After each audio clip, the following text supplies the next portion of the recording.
High guys, hope you all are well. So 3টে customize বক্সের order পেয়েছি।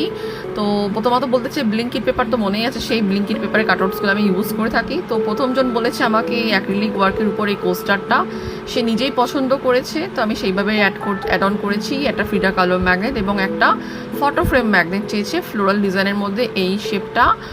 এই হলো ফার্স্ট বক্সটা রেডি হয়ে গেল। তো সেকেন্ড বক্সে যাওয়া যাক। তো সেকেন্ড বক্সে আমাকে দুটো হ্যাঙ্গিং স্টাফ সে চেয়েছে, যেটা কিনা ডোর হ্যাঙ্গিং হিসেবে ইউজ করা যেতে পারে, এবং এই দুটো সে পছন্দ করেছে। 3 নম্বর বক্সটা একটু বড় সাইজ এবং এর মধ্যে দুটো পেন্টিং সে পছন্দ করেছে, এবং পেন্টিংগুলোকে আমি এইভাবে প্যাকিং করেছি, আর আশা করছি তার ভাল লাগবে। আর তার সাথে সেও একটা সিশেল ওয়ার্কের মধ্যে একটা ফটো ফ্রেম ম্যাগনেট চেয়েছে, তো এটা সে পছন্দ করেছে, এটা দিলাম তাকে আমি। এবং তার সাথে একটা সিবলিংসের একটা ভাই বোনের একটা ম্যাগনেটও আছে, এবং একটা সিশেল ওয়ার্কও সে চেয়েছে, তার ফ্রেন্ডকে সে গিফট করতে চায়, তো সেটা হচ্ছে এইটা। তো এই হলো টোটাল প্যাকেজিং। তো এইভাবে আমি আস্তে আস্তে একটা দুটো তিনটে করে 3টেই বক্স রেডি করে ফেললাম, এবং আমি 3টে বক্সই আজকের মধ্যে শিফট করে দেবো, এবং আমি জানি এবং আশা করছি তাদের সবার ভালো লাগবে। Thank you so much for watching this video. Take care.